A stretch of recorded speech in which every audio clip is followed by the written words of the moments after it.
पाकिस्तान और ईरान के दरमियान जो इस वक्त कशीदगी जारी है उस पर बात कर लेते हैं। हमें प्रोग्राम में ज्वाइन कर रहे हैं साबिक सफ़ीर नजमुद्दीन शेख साहब, जो कि पाकिस्तान के ईरान में एम्बेसडर रह चुके हैं। नजमुद्दीन शेख साहब, बहुत शुक्रिया, आपने हमें इसको वक्त दिया। सर, इस वक्त जो हालात हैं, मैं ज़रूर इस तनाजुर में ये सवाल करना चाहूँगा कि जब हम मुख्तलिफ मुल्कों की तरफ से ये देख रहे हैं कि जिनकी तरफ से दोनों मुल्कों को ये कहा गया है कि अफ़हाम व तफ़हीम से मिल बैठ कर इन मामलात को हल किया जाए, और ये बहुत अहम है, बरादर मुल्क हैं दोनों।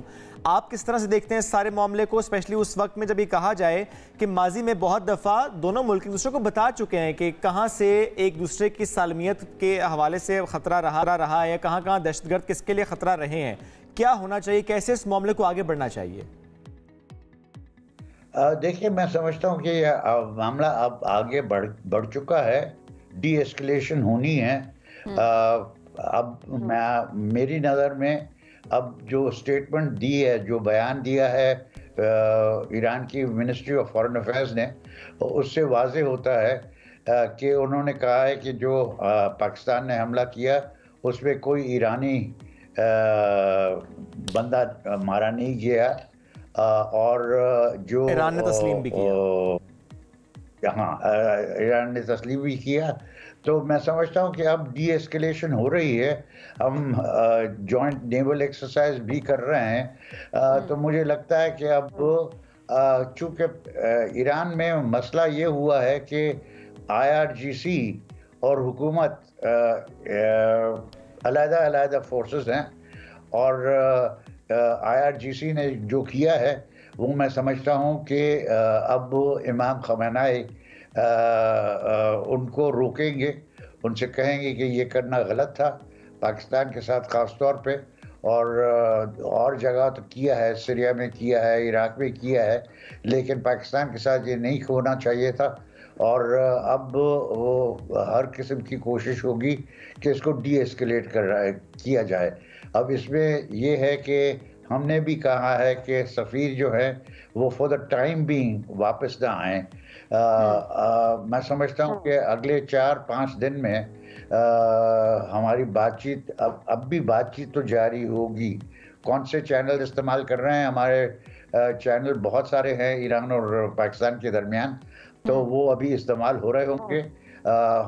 मुझे यकीन है कि मिलिट्री चैनल्स भी इस्तेमाल हो रहे हैं, और इस बिना पे मेरा अपना कंक्लूजन ये है कि डी एस्केलेशन शुरू हो गई है। ठीक है। और अगले 4-5 दिन में पूरी तरह से हो जाएगी, और हमारे जो रिश्ता है वो उसी नौइयत का रहेगा जो जैसे हम चाहते हैं।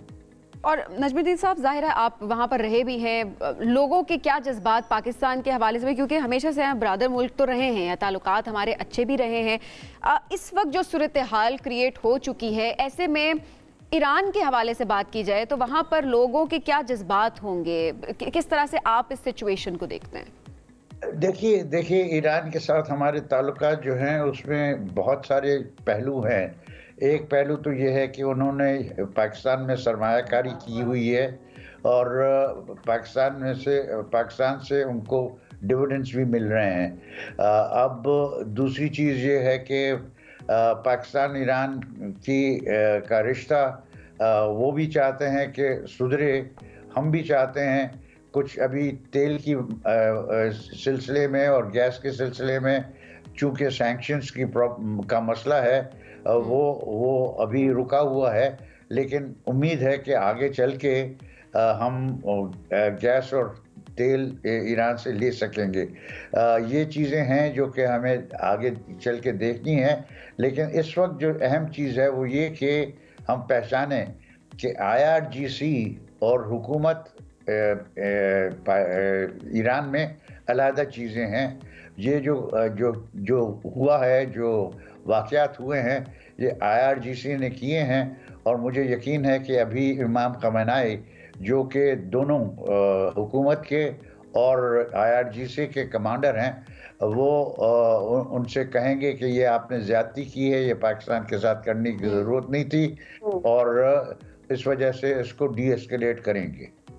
डी एस्केलेट कैसे होगा? क्या ईरान अपने उस रवैये पर माफ़ी मांगेगा, जाके आपको लगता है कि नहीं, बस अब जो भी चैनल इस्तेमाल हो रहा है उसको देखते हुए सिर्फ डी एस्केलेशन हो जाएगी? डी एस्केलेशन हो जाएगी। अभी जो जो माफ़ी मांगने का सवाल था, वो उन्होंने जो मिनिस्ट्री ऑफ फॉरेन अफेयर्स ने जो बयान दिया है, उसको आप एक हद तक समझ सकते हैं कि अपॉलजी है।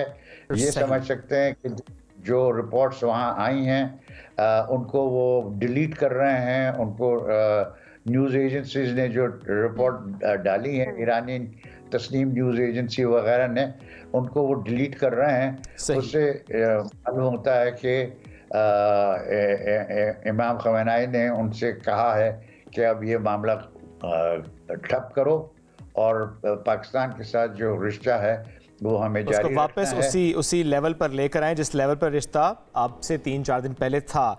नजमुद्दीन शेख साहब बहुत शुक्रिया, मौजूद थे। यही दुआ, यही उम्मीद कि दोनों बरादर मुल्कों के दरमियान ताल्लुकात बहुत बेहतर रहें। यही पाकिस्तान की, यही खित्ते की ज़ाहिर अमन के लिए बहुत ज़रूरी है।